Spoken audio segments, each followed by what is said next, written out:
Welcome to the AZ Tech Podcast. I'm your host, Hamid Chojai, a tech enthusiast and entrepreneur. Recently, my wife and I sold our software companies and we're investing $10 million in Arizona's tech ecosystem. As a way to know what's happening in Arizona, every week I get to sit down with some exceptionally talented people who are doing some cool shit. All right, let's go. I'm here with Pat Sullivan, founder and CEO of Defendry. Hey, Pat. Hamid, it's great to see you, as always. Likewise. So, Defendry is your current passion, the startup that you're working on most recently, but you and your co-founder, Mike Muni, invented the CRM space, the CRM industry with the first contact management software called Act. Right. You were a huge part of that, Right. Sold that, started another CRM company, Sales Logics. Logics, yeah, which went public, right? Yes, correct. So amazing pedigree background. You're like an Arizona founder legend, startup legend to a lot of founders here. Yeah. Where do you want to start? You want to start with Defendry? Yeah, if that's where you'd like to start, that'd be fine. Yeah, well, let's get a scoop on Defendry and what you've been up to, and then we'll go back and forth on your history. Well, Defendry really came as a response to me looking for a way to utilize software that we had built called River, a product that we had built called River, which unfortunately we relate to the party versus Slack and now MS Teams. And it was clear to me that there was no way I was ever going to build a big business there. So I looked for ways to utilize a lot of the technology that we had built there. And I just so happened to meet a guy who had been asked to help figure out how to raise money. He was building an AI platform.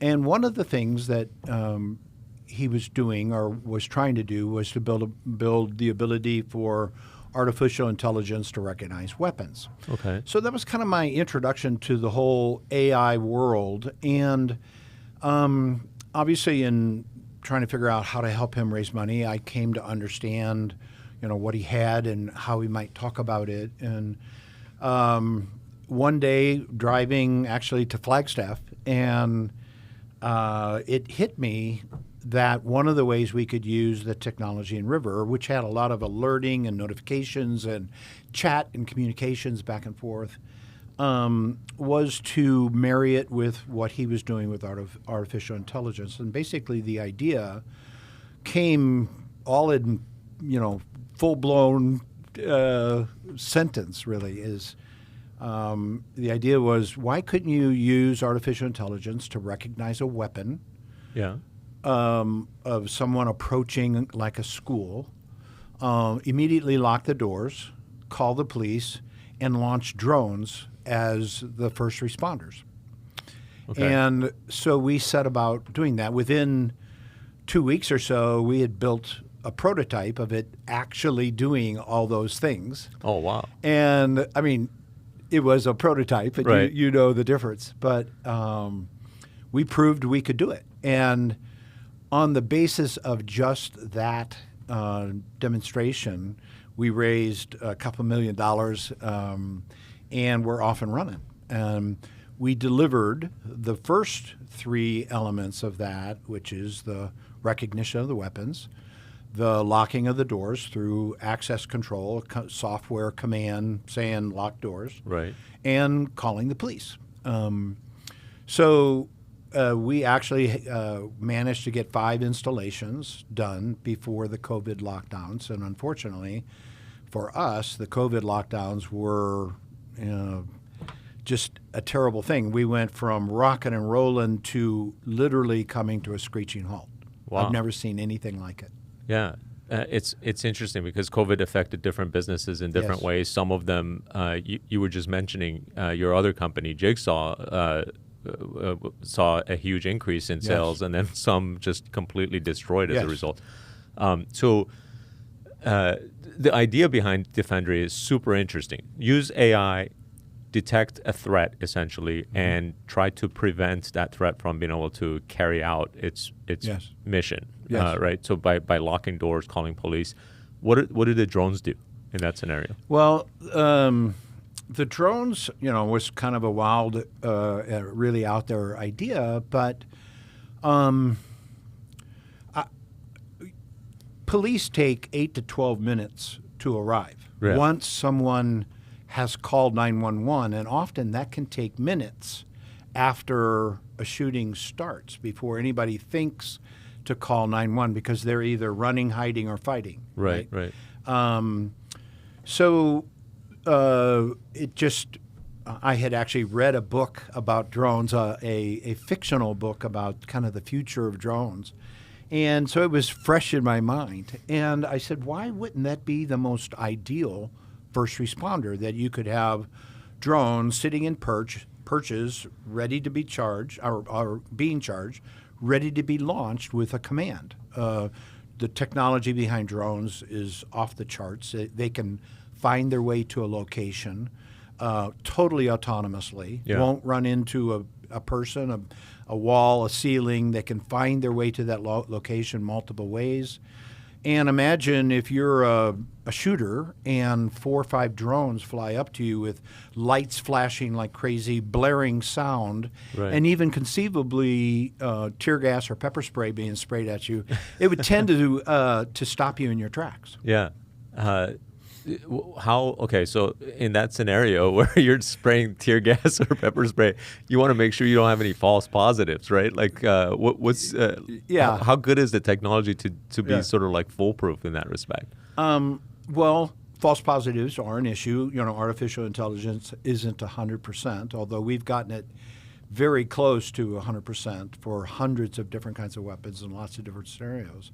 But yeah, there could be a false positive. And so we introduced a human in the loop. We partnered with a company called Rapid Response, which is like the second largest monitoring company, and they put together a team so that if we see something that we think is a gun, we will typically lock the doors and put images or video in front of a human monitor who makes a decision, yes, that's a gun, that's not a gun, and they can hit a button and unlock the doors. Yeah, it's a threat.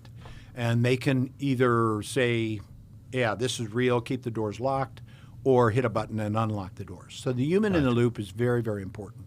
To verify that this is something that's... Do you feel like you're creating... Is there any other sort of solutions out there for something like this? Or are you guys the first to be doing this? We were the first, but as is typical, it seems like in the technology business, you rarely do something alone. Yeah. And just because you thought of the idea, it probably is an idea that 6 other people are working on it in a garage, and Sometimes and sure enough, time for something comes. Sure enough, there were 3 or 4 startups that introduced the same idea within months of us launching. So, actually, what it did to me was verify that we were on the right track. Right. Yeah. How funny. Have they gotten any more or less traction than you guys? Or no, everybody's dead in the water just like we are. Because of COVID. Yeah. So, and I would guess in the last 30 to 45 days, they probably, like us, have begun to see activity again. Okay. What are your thoughts about like open carry laws and things of that nature? Like, does that affect you guys, or does that increase the probability of false positives? And do you see your business being, where in different states you have to sort of potentially put in different logic? Right. Presents a lot of interesting, the whole idea of open or concealed carry.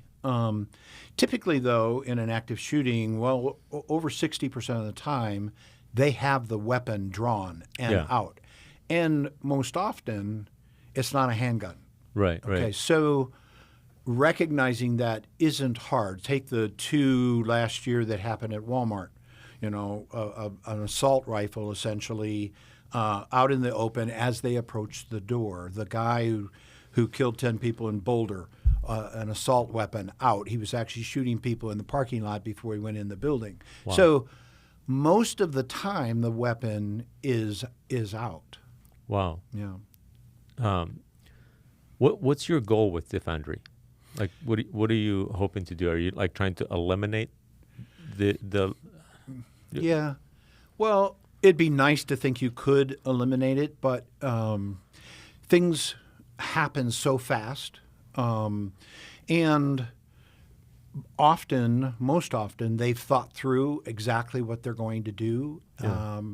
So take the Boulder one. It began within seconds of that guy arriving. So how do you stop that? The goal is really to save as many lives as possible by mitigating the situation as fast as possible. The sooner that first responders can get there, hopefully the more people will be saved. Our mission, if you will, is we always say if we save just one life, it will all be worth it. Yeah. Yeah. That's awesome. Now, Defendry obviously didn't start out as Defendry. You mentioned River, Right. like where you were a Slack competitor. How does that fit into Defendry? And before River, was it Cantata? Which Yeah, I don't really like to be reminded of the pivots and. But the reason I yeah. want to talk about that is because of the resilience that you as an entrepreneur have had. Like this is a company that you have been at for quite some time. 10 years, actually. 10 years. Yeah. Okay. So talk about that, because that's not normal, right? Yeah. Like most people would have given up by now. Right. And Yeah. you're sort of like, you are not giving up, and Right. you feel like you're close to getting somewhere. And Yeah. like what drives you in that way, right? Like what is required for an entrepreneur to think like Pat Sullivan, to Yeah. think that no, Yeah. it's Well, you said it. Most people would agree that I'm not normal. I kind of popped out this way. I was always persistent and resilient. My mom and dad would say, he's the kid will never take no for an answer. So it's just kind of the way I'm wired. But that doesn't mean I wouldn't have been willing to quit at one point or another. But each step of the way in those pivots, I felt like we had something that we could carry forward into something that could be better than what we were doing before. So the resilience, wasn't just like I woke up and said I'm making a choice to be resilient.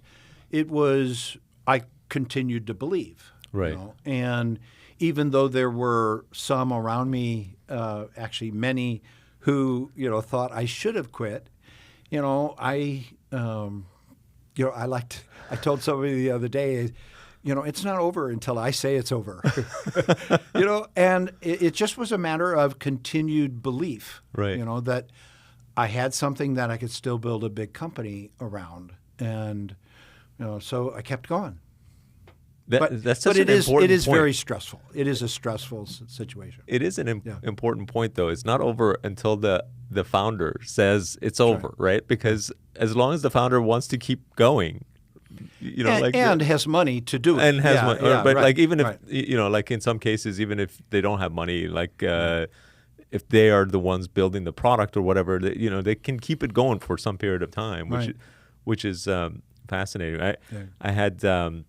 Clayton Mask here a few days ago, and he was talking about they were out of money. He was just like, he was still going, and his wife was telling him, you got to go find a job, and he's like, no, I'm going to keep working on it. Well, I go back to the ACT days, and I distinctly remember being out of money or about to be out of money, and talking to the guy who ended up being our chairman, and I said, I probably got to go get a job, and maybe this will be a success. I don't know. And he said, this would be absolutely the wrong time for you to have to go get a job. And he helped raise additional monies, and we kept going, and it turned into a big success. Speaking of ACT, actually, let's talk about that. So ACT was a company from the 80s, which sort of dates you a little bit. I wasn't even born then. No, I'm just kidding. So the contact management space, or CRM space as it's known today, customer relationship management space, wasn't even around yet. Right. When you were starting, what were you doing when you started ACT? Yeah. I was selling microcomputers Okay. in the early days. And microcomputers are what? Well, I was there when the IBM PC was introduced. Okay. I was there when the Mac was introduced in 1984. So microcomputers are Yes. PCs. Right. Yeah. Okay. And I was selling for a retailer, but I never sold on the retail floor. There was always a corporate sales group that went out to companies and sold it. But then you had to have a retail location, so we had a retail location. But I never worked retail. Okay. Yeah. So I was selling computers, and What year is this? this is 1983 Okay. through 1987 when ACT first shipped, April of 1987. So for 4 years or so, I was selling microcomputers. And it was then that I began to mess around with software, looking for things for myself to use, actually. And what struck me was there wasn't anything for me to use. I could use Lotus 123 somewhat, and of course you could use, a word processor, but nothing for salespeople per se. Yeah. And I began to teach myself how to program, starting out at first with Lotus 123's macro language, and then they came out with a product called Symphony, which not a lot of people know about, but it was basically a much bigger Lotus 123 with a very significant programming language, and I had taught myself how to do that. So I built a series of programs to help me as a salesperson sell computers. Yeah. All the way from doing quotes and tracking my contacts. The last thing that I wrote was a contact manager for me. And that was the thing that made me wake up and go, Other people could. I think I could sell some of this stuff, Yeah. and people looking over my shoulder saying, boy, that's really, really cool. Can I get a copy of that? And, so from there, I said, I think I can sell this. Let's start something. So me and Mike Muni, who was my neighbor and my best friend, we started ACT soon thereafter. Very cool. And like how you mentioned that you guys were almost running out of money. But at the same time, you were in the right place at the right time where PCs were just taking off. Right. Like, did the product initially get adopted quickly, and then what happened that you almost ran out of money and were on the verge of quitting? Yeah, multiple things. But the main thing was, you have to think of that time frame. If we did a demo to someone, 99 out of 100 times they'd go, oh, that's really, really cool. I want one. I want to buy it. What computer should I buy? They didn't have a computer. Right. So our marketplace, they were using paper. They were using Rolodexes. There was no, widespread use of computers. So it wasn't a $395 decision, which is what ACT cost. It was a $5,000 decision. You were selling you were essentially causing the sale of the PC to happen. That is correct. In order for them to buy your product. is Like correct. they were buying a PC to run ACT. It was the first reason to buy a computer. For the them. salespeople. Right. Yeah. That's pretty incredible. Yeah. So how long before you had like runaway success with Yeah, that? it took about 3 years to be an overnight success. Okay. That's not bad actually. Right. It's not bad, but obviously very, very difficult. The other thing that made it difficult was that software was sold through distributors to retailers. So you wouldn't get paid from the distributors for 90 days.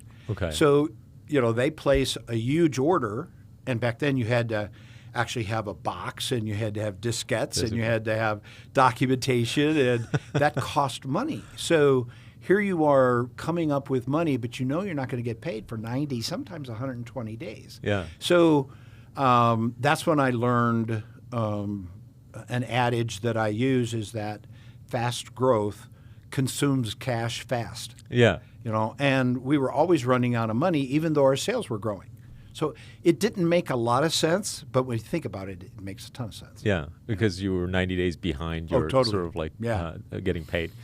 As someone who's seen sort of like the computer industry go from like literally selling diskettes and shipping diskettes to consumers to where you now have a startup that's, detecting, using AI to detect a danger and deploying drones. And like, what are your thoughts about like the shift in technology that has happened over the past 40 years, right? Like 35, 40 years. Yeah.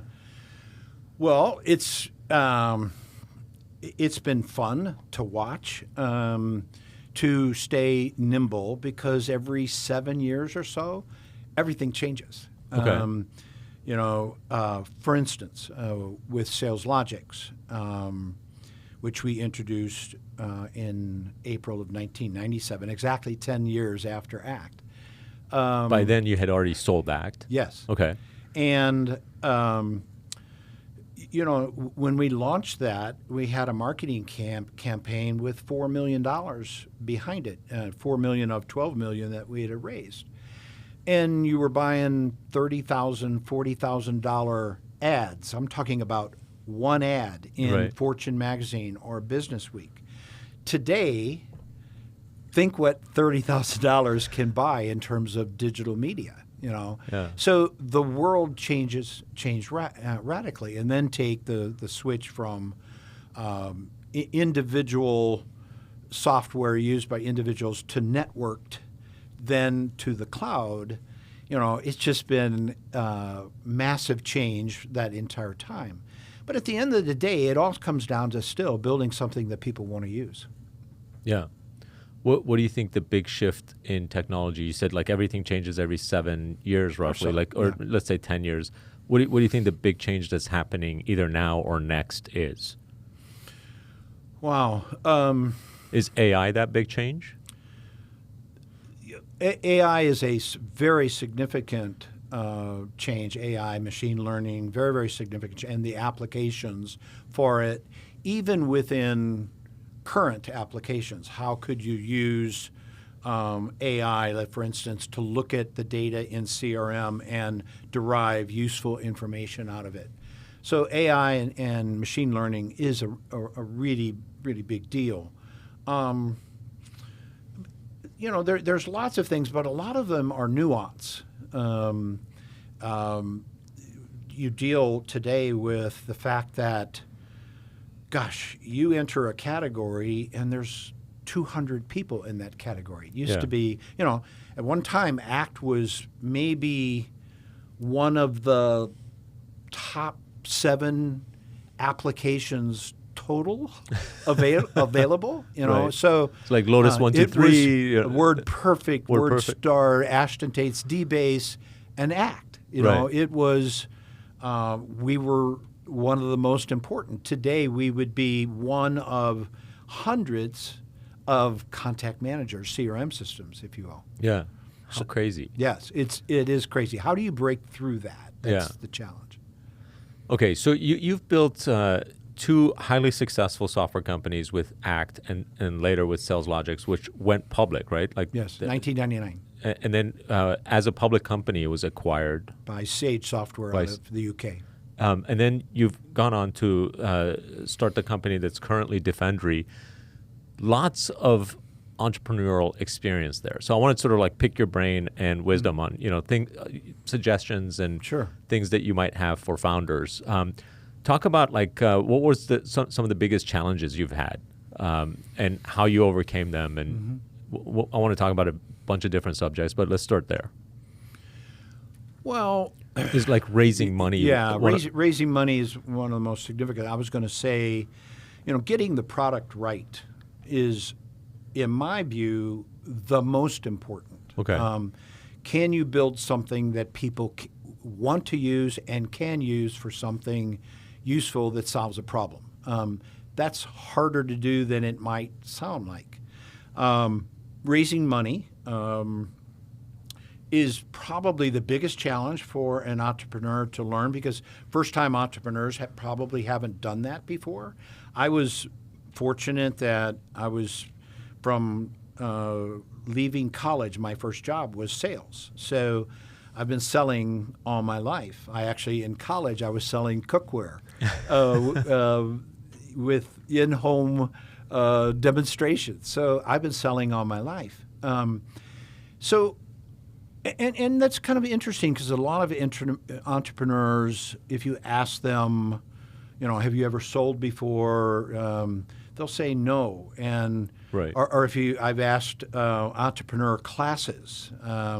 One in particular at ASU, I asked a group of 35 people. Well, you're all youngsters compared to me. You really should get a job first before you go out and try to start something, unless you're Mark Zuckerberg or Bill Gates or something. But how many of you would like to be a salesperson? Nobody. And one person raised their hand. Okay. And I said, well, you'll be the one that's be successful. Being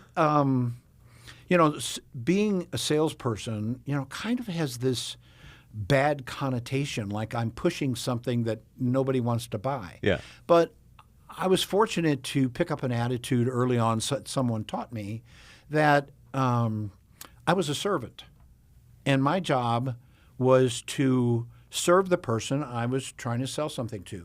And I learned that I would ask questions on how I might help them until they either told me why they were going to buy or I knew they weren't going to buy. I was there as a servant. And as long as you have an attitude like that, it puts on a different connotation of selling. Selling is a service. Yeah. It's not a terrible job to have. In fact, it's incredibly useful for an entrepreneur to have sales experience. Yeah, for sure. That's a great piece of advice. So like if somebody doesn't have sales experience and wants to be an entrepreneur but is like super young, what is the type of sales that you think that they should go into? Because I was one of those people who was like very anti-sales, and that has probably hurt me, to be honest. I think you're right. Well, it may not be necessary, actually. I talk to a lot of engineer startup founders, and it's clear to me they'll never learn to sell. So my advice to them is find somebody to be your partner, co-founder, your partner who can sell. Okay. And there's lots of people out there who can. So. Right. That's great advice. It's funny because I'm always giving the advice. Make sure you have the co-founder who can build the product. And your advice is that between my advice and your advice, right. I think you got the right team of founders, right? Exactly. One that can build it, one that can sell it, and then that's your team, right? Exactly. Okay, awesome. So what's your advice with respect to getting investment? How do you pitch a investor or? Well, it's like any sale. You've got to present, okay, what is that I have, and why is it going to be a big success? Probably the most useful advice I could give would relate to how do you get venture capital money. Yeah. And the secret there, one is you have to have a good product, and hopefully you've shown some traction. You've shown that people are buying it, and hopefully you have a sales growth. But the key there is something that people don't often think about, but the key is scarcity.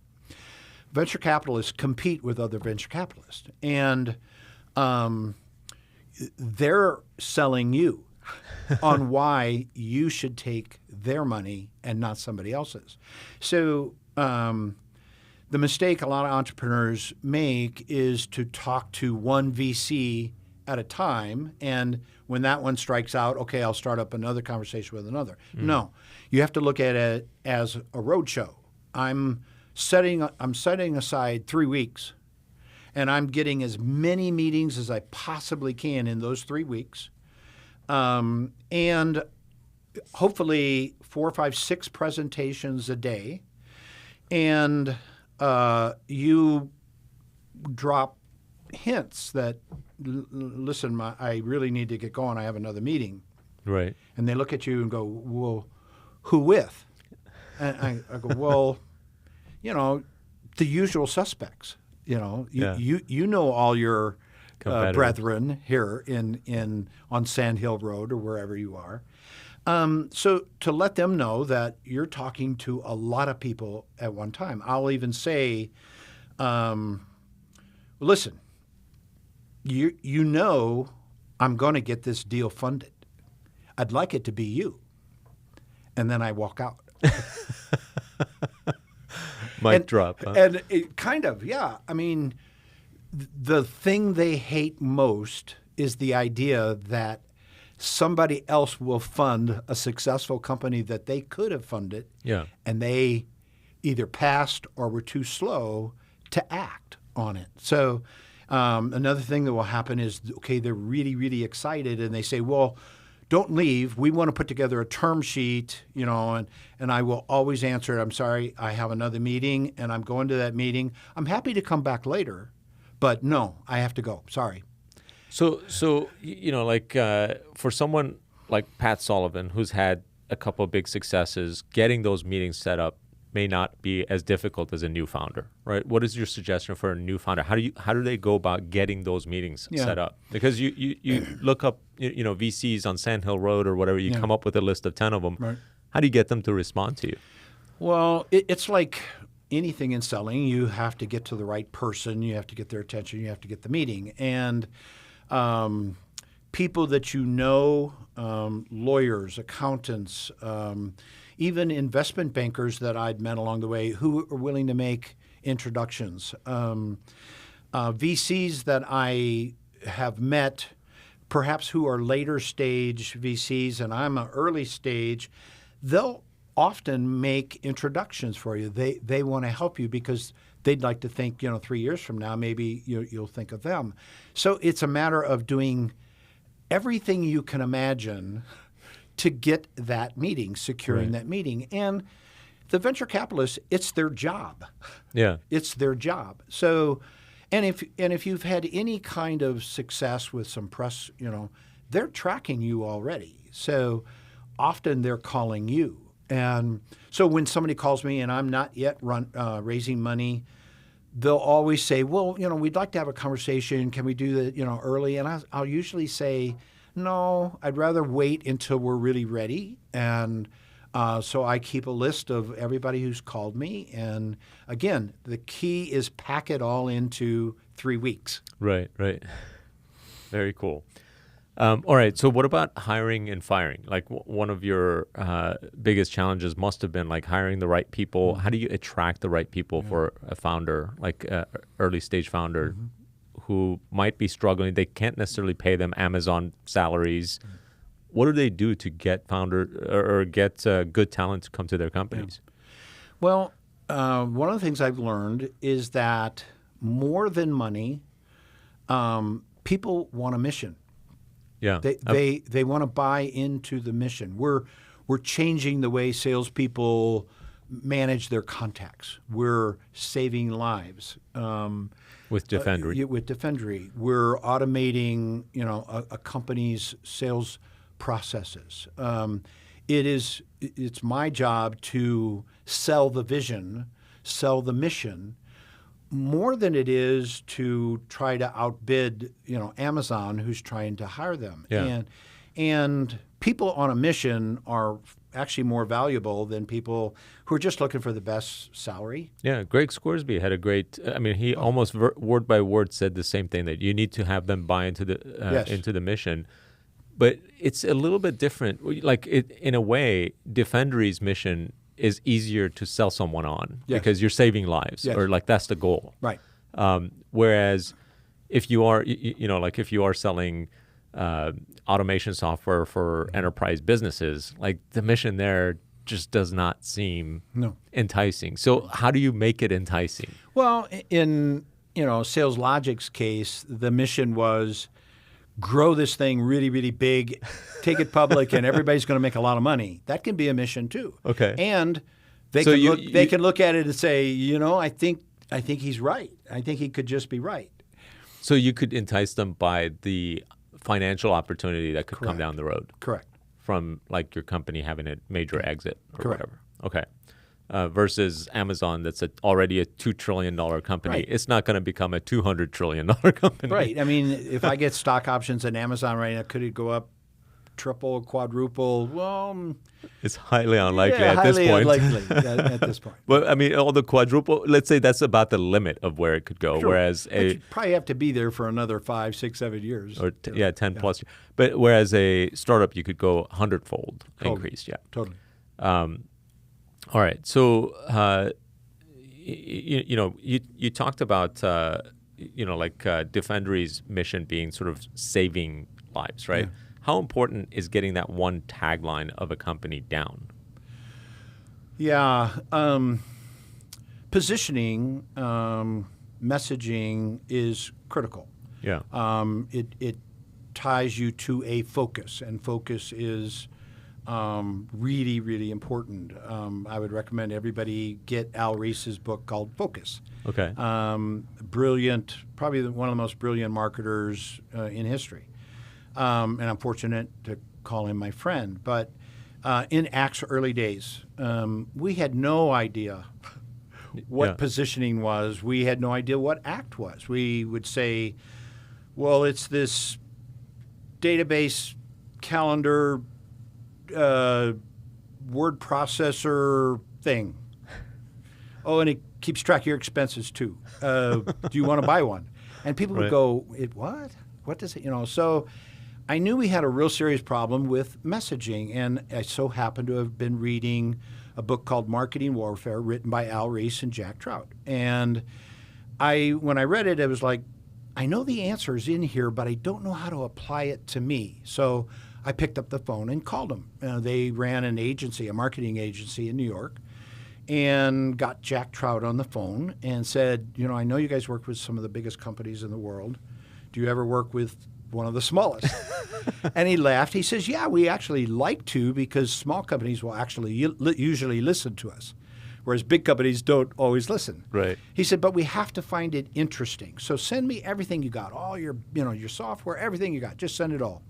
Call me back in 2 weeks. So I call him back in 2 weeks. He goes, this really is interesting. We want to help you, and you really need our help. And it was true. We really needed our help. So we spent the day with Al Rees and Jack Trout in New York. And in 45 minutes, they had nailed it. We ended up spending the whole day, but in 45 minutes, they had nailed it. Al Rees said, okay, well, here's how we see it. You are creating a new category. Yeah. Doesn't exist. We think the category is contact management, and you are the best-selling contact manager. And I said at the time, well, Al, we've sold 300 copies. I don't know that I feel really good about saying we're the leader, of contact management. He goes, well, does anybody else call their software contact management? I said, no. He said, well, that makes you the leader. I love that story. So it from then on, you would never say Act by itself. You would always say Act, the best-selling contact manager. And it became kind of a self-fulfilling prophecy in a way that you no longer were talking about it in terms of what it did. You were talking about it in terms of what it was. It's the best-selling contact manager.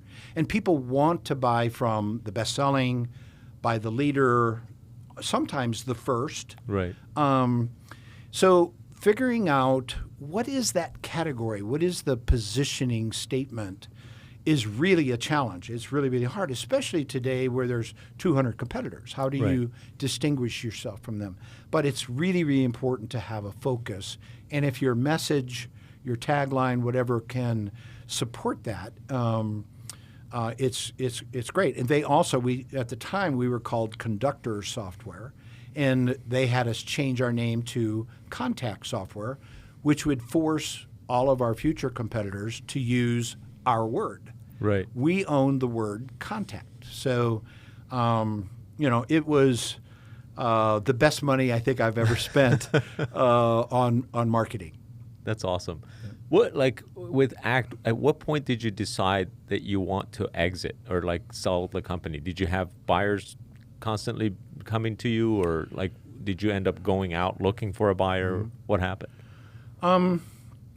Well, one of the things I used to say, and I don't know that I believe that today, but I used to say that the time to sell the company is when more than one company wants to buy you. And so we had a company come to us that wanted to buy us. And we at the time, the whole PC industry was consolidating, and the economy wasn't great, and we kind of, and I had a board that had dollar signs in their eyes, and when you grew up in a Midwest poor family, and all of a sudden somebody's waving tens of millions of dollars in front of you, and you do the math, you go, wow, But the fact is, we shouldn't have sold. We had something that was a rocket, and we sold it to a company that had no idea what to do with it. And from a distance, you kind of watch your baby just flounder, Right. So that's painful. And it's always hard to come up with a second idea. I was still a young guy, and I wasn't finished. I was going to do something else. So I always question entrepreneurs who say, "I've got this offer. I want I want to sell," and I go, What are you going to do You're next? 32 years old. What are you going to do next? Yeah.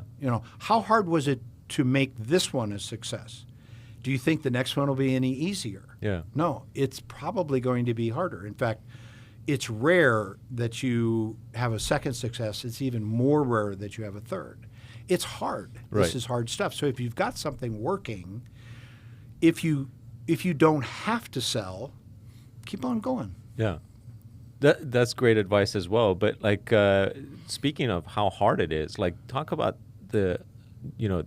now you're 10 years, you said, in Defendry. What has that done? What's the toll on your life and those around you, and for entrepreneurs who are trying their first one, Right. trying to get their first success off the ground, if you will. Yeah. How should they balance this stuff, life and the startup and? Yeah. Well, it's hard. It's, Yeah. Because it requires so much energy. But one of the things that I did, I had 4 children, young. In fact, I had 4 children when I started ACT. And I made sure if I was in town and they had a soccer game, a basketball game, they were in a play, a meeting with a teacher, I was always there. And they still to this day talk about that. They talk about the fact that I was at someplace, or that I rushed back from New York City, a day early so that I could be at their play or whatever. That's really, really important. And obviously your spouse to make an effort to spend time. I recently said something to someone and they go, "Oh my gosh, I've never heard that before." But as it relates to your spouse especially, because we're thinking in terms of technology and marketing and sales, so this was a marketing thing. And I said to someone, I said, probably the most important thing for a guy or an entrepreneur guy is to stay in marketing mode. And they looked, what do you mean? I said, what do you do when you're in marketing? You invent ways to, keep selling, keep marketing to your wife that, yeah, I know I'm not around very much, but, I still love you. I still care, because it can become all consuming, so staying in marketing mode is maybe the key to staying married. How funny.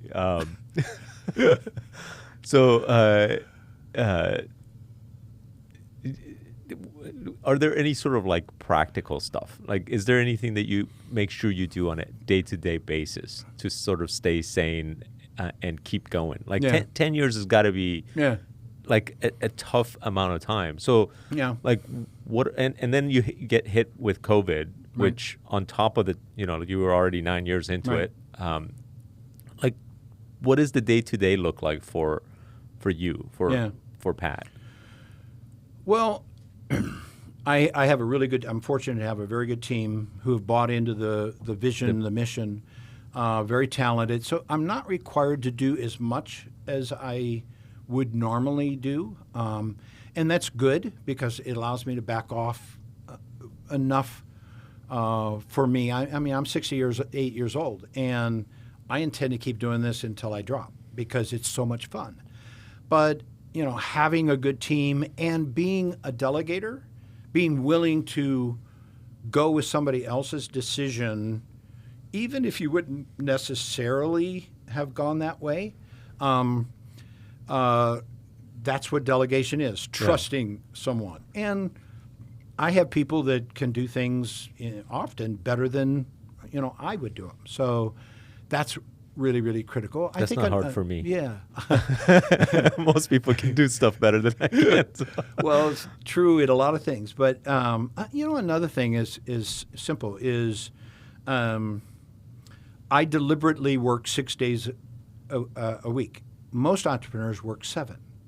But, taking an example out of the Bible, God worked 6 days, and the seventh day he rested. Well, if he had to rest, I do the same thing. So Friday, Sunday, or sundown to Saturday, sundown, I don't do email. I don't do I don't do anything. I'll play golf. I'll read. I'll watch TV. I'll do anything but work, and that's a time to recharge.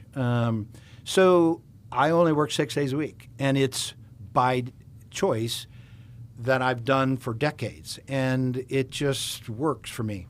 Yeah, that's cool.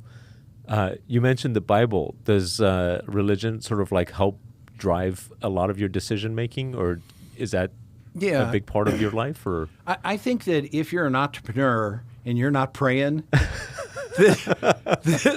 then either something's just going so right that but you get into so many situations where it's not clear, and I've learned to, call it whatever you want, the law of intention, the law of expectation, the universe, let the universe, and there's a certain amount of work as hard as you possibly can, but trust as hard as you can. Right. And there's times where I've seen things that I go, wow, I never would have imagined that would happen the way it did. Was that God? I don't know. But I do. There is a faith element to everything that I've done in being an entrepreneur. Very cool. All right. So, what are you excited about right now? Well, I'm very excited that about 45 days ago, people started to call us. Back to normal. It started going back to normal. Lockdowns began to come off. And unfortunately, there was a rash of shootings. There was one today. There was a period of 10 days where I think like 7-8 days out of those 10, there was a shooting and multiple people killed. It was like all of a sudden everybody woke up, and they were happening a lot at retailers. So we suddenly began to get calls from all of the major retailers, and many of whom we already had conversations going with a year ago. Right. But all of a sudden, it was now back top of mind. If a retailer wants to use Defendry's solution, what are they spending per location, like approximately? Well, in most cases, they already have cameras. Okay. So you just tap into the existing stuff. We tap into that. Because we're trying to see something out into the parking lot, they may have to install a camera or 2 or 3, but you're talking about $1,000, $1,200 per camera, so it's irrelevant in terms of the cost of the hardware. The cost of the software, depending on the number of cameras that we're watching, can be less than $500 a month. Right. I always like to say it's typically far less than a $15 an hour employee. It's a lot less than an armed guard. Right. Okay. Right. So having software that watches your cameras 24 hours a day, 7 days a week, never takes a break, what's the value in that? Yeah.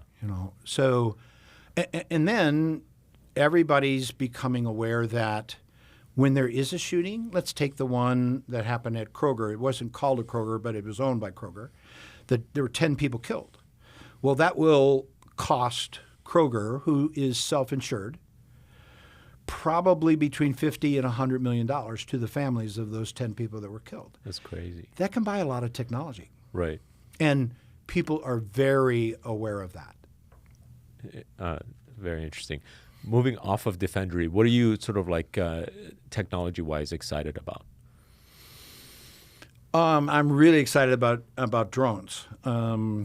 The capabilities of drones. One of the things that we built over the last year, since we were trying to figure out how do we use drones as a first responder. Yeah. Well, that presented a lot of problems. You have to figure out how do you fly them remotely. How could a team of pilots in Phoenix fly drones in Florida? Well, we figured that out, and we have software now that does that. We can fly a drone in Hawaii. We can. So trying to figure that out led us to create yet another product related to the drone, because we were also trying to figure out, is it possible to arm the drone with a non-lethal weapon like pepper spray? And that led me to a gentleman who is a world-renowned expert in the less lethal weapon world. And he had been, for the last 3 years, working on arming drones with less lethal weapons. And he had built a couple of prototypes. And during COVID, we funded going from a prototype to a real product. And we introduced that about 60 days ago to a different audience than we were selling before with Defendry. Not that we're not still doing that, but to police agencies to help control riots. Here's the problem that they have. Last year, unfortunately, we saw a lot of riots. Right. Well, they typically, to try to control a riot that's, obviously out of hand, they will fire canisters of tear gas either near or into a crowd. Well, the canisters weigh 5, 6, 7 pounds. They're almost 800 degrees. People get hurt all the time. People get killed all the time with canisters being hit in the head. So municipalities are writing checks to the people that they injure. So we armed a drone with 4 canisters, and it could be mixed smoke, tear gas, pepper spray. They're flown by highly trained police pilots, and they are able to release the tear gas or the pepper spray without releasing the canister. And it makes it far safer for the rioters and far safer for the policemen who have to get close to the rioters in order to, release tear gas or use tear gas. Yeah. So, I mean, it's a shame that it's yet another problem that needs to be solved, but we found that because we were building this for active shooters, we could use it in this application, and police departments are incredibly excited because it makes their force safer and the rioters safer. That's interesting. It seems like something that would be up Taser's line of products as well. So you have a potential buyer right here locally. Literally a mile and a half from my home. Have you talked to those guys? Sure. Yeah. So what else? What do you think is like a big problem that hasn't been solved yet? Wow. It seems like anything we can think of is being solved, and things that, don't even seem worth solving. Yeah. There's solutions solved, I'll use another Defendry product that we built over as an example of a problem to solve. The people can be made part of the active shooter solution if they have a tool. So we built something we call CSAY, Defendry CSAY, pattern after see something, say something. And it's basically a very, very sophisticated panic button that people would carry around on their iPhone and Android, and can, with one button, report that there's an active shooting, and we instantly turn on the live camera feed, and they hold their phone up, and that goes directly to police dispatch. So within seconds of this person hitting that button, dispatch is getting a live feed of what's going on. Right. There's a problem that hasn't been solved, and we're solving that problem. Would that mean that they would have to have the app already downloaded on their phone? Yes. So like you get the Defendry app, you're sort of ready to go, Right. and now you have sort of a live feed to potential police departments. That is correct. Interesting. Very cool. What else do you want to talk about, Pat? I'm yours, Hamid. Whatever you'd like to cover. What about investments? What have you been investing in, and are you in any of the cryptocurrency stuff or? Well, just as on the sideline, buying Bitcoin, buying Ethereum, watching it go up, watching it go down. It's wild and crazy. 24/7. Yeah, and I happen to believe it's going to wherever, 100,000, a million. I don't know, but I'm just buying and hanging on. But you believe in Bitcoin being the sort of gold replacement? Oh, I don't know that it's the gold replacement. It is an alternative currency for sure, one of many, one of several. But gold and silver, I think, are also great investments because sooner or later inflation's going to kick in with the amount of debt we've incurred, right. And it kind of goes together. At some point in time, it will affect inflation. So what would be your sort of, not investment advice, but like because you see inflation as a sort of inevitable thing that's going to come as a result of the enormous debt, what are you doing personally? So you're buying some Bitcoin, right. Ethereum, anything else? Like you're also buying gold and silver, or are you just doing other things or buying property? Actually, I sold property. Okay. The market was hot. I had lots of equity in 2 different homes, and I said, and unfortunately, I had a divorce, and I call it the COVID divorce. Oh. And so, I didn't need these 2 large homes, and so I sold them and took the equity and invested it in the market. And it's sitting there where I could invest either more in Defendry or into some other startup. I haven't decided what I'm going to do, but that's one thing that I did. Now, I may have, sold too early. I seem to always sell too early. Yeah. But it would have been the first time, or it was going to be the first time I would make money in real estate. Because I always bought high and sold low. This was the first time I could sell high. So it's probably going higher, but that's one of the things I did. I just didn't need the space. But if you sold it and bought Bitcoin and Ethereum, you're set.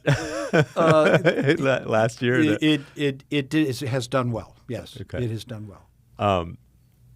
What else? Have you invested in companies as well, startups that you're excited about? I've really pulled back there. I think I was really kind of leery of the COVID situation, and it was so difficult to predict what was going to happen. What was happening, what was going to happen, and so no, I've really backed off, and again, and only in the last 30 days have those begun to come off, and they haven't really fully come off. So I'm leery at this point in time. What do you think about the way that what do you think about COVID? Do you think Arizona's response to COVID has been pretty good? Are you vaccinated personally? Oh, now you're really asking a personal question here. Should now I it's going to not? come down to am I an anti-vaxxer or whatever? Should I have not gone there? Oh, I'm happy to. I really don't care what somebody thinks. I haven't yet been vaccinated. Okay. That doesn't mean I won't, but I struggle with our response to it. It's like we think, success is that nobody gets infected, nobody dies. That's People get a cold and it turns into pneumonia and die. It's impossible to take it to zero. And so at what point do you stop? And I also was very much in disagreement with shutting down the world's economy. Never in the history of the world have we quarantined the healthy. You always quarantine those who are sick or those who are most at risk. And, there's 28 million small businesses out there where people depend on their livelihoods for that. And how many of those 28 million small businesses died? And yes, it's a terrible thing that people died from COVID. Right. But how do you weigh that against the millions and millions of people who lost their job? I have 12 people who could have lost their job had I not been able to raise money right at the beginning of COVID to keep us alive. So, it's one of those, damned if you do, damned if you don't. I can't say that, it's been totally wrong. But it doesn't make a lot of sense to me. And in terms of the vaccine, I read where it's somewhere between 90 and 95% effective. Well, I have this thing called an immune system. Yeah. You may not have heard about it, but it's kept us alive for eons. It's 99.99% effective. I don't understand why I can't rely on that. So my son and my daughter-in-law got COVID, and I went and hung out with them because I actually wanted to get it because I felt like that would be the best way to be vaccinated. I'm in great health. My immune system would have been fine. And if it was my time to go, well, then it was my time to go. But did you get it? I didn't. Okay. I don't know. I don't know why. I got the test. It's like, dang it, I don't have the antibodies. So go back to what you first started out with. Yeah, I am a bit crazy. But again, that's not to say I won't get the vaccine. I may do it, but right now, I don't see a real need to. Do you think that, do you think the vaccines are responsible for the numbers going down? Well, they were going down before the vaccines were really catching on. Oh, unquestionably, they are a big part of it, and it's kind of weird. I grew up being vaccinated for everything, and when you got vaccinated, you were immune. Right. Today, they tell you get vaccinated, but you're really not immune. You still got to wear a mask. You still got to social distance. And it's like, well, am I immune or not? Yeah. Some of it is just, them trying to make policies on the fly. And it just, they got it wrong at the beginning. Totally. Don't wear masks, leave the mask for the professionals or whatever. I mean, but that aside, if you think that the vaccinations are helping reduce the numbers significantly, essentially vaccinations are saving lives.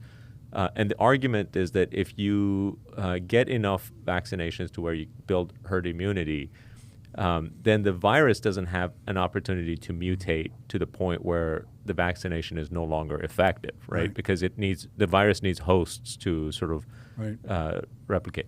So, from that standpoint is why I think that the vaccination movement seems to be working, especially in countries that have largely vaccinated. Like India is going crazy right now because it's not vaccinated. Right. Aside from the shutdowns and no shutdowns or wear masks or whatever, do you think that as getting back to normal relies on vaccinations to some degree, or just is it a mindset that we just need to say I think it's a mindset. That virus is not going away, no matter what we do, and and there are people, they say you can get vaccinated and still get COVID. Right. So 5-10% I'm like, chance. Well, I happen to have a doctor who had over 600 patients. Not one went to the hospital. Not one died. And when I found out what his protocol was, I said, that makes perfect sense. It's highly treatable. So if I were to get it, I'd go to my doctor and I think I'd be the 601st. So maybe I'm being a rebel. Maybe I'm contributing to the thing. The lack of herd immunity. I read some arguments that we kind of already reached herd immunity. I don't know. We've gotten to the place where you don't know what to believe because they change the story kind of every week or so. So I don't know. And I'm not hard and fast. I don't tell people they shouldn't get it. Right. But I also feel like don't tell me to get it. It's kind of a personal choice. Yeah. So I can see that. Yeah. All right. What else should we talk about? I don't know, Hamid. I'm kind of out of words here, out of topics. Well, you've been a huge supporter of the startup community locally. You've met with founders, myself included, from many years ago, and I want to thank you for having done that for the community, for having done your startups having had successes in Arizona. I'm a huge Arizona fan. I'm a huge founder, startup fan. So I just want to say thanks, Pat, for those welcome. things. I never refuse an entrepreneur who emails me or contacts me on LinkedIn to meet with them. And one, it's partly I want to give back the things that I've been fortunate to learn, but I can guarantee you I will always walk away with something I didn't know from that person. So it's not all altruistic. Yeah, awesome. Well, thank you very much Thanks for having me. Yeah, spending time with me. Appreciate it. Thanks, Pat. All right, you made it to the end of the episode. I would love to get your feedback, so take a moment to leave a genuine review in your favorite podcast app. That also helps us reach more people. Speaking of reach, if you like a particular episode, be sure to share it with someone who you think would enjoy it. See you next time. That was very cool. Good. That was fun. I didn't expect the vaccine thing. Sorry. It was because I'm in that little controversial, group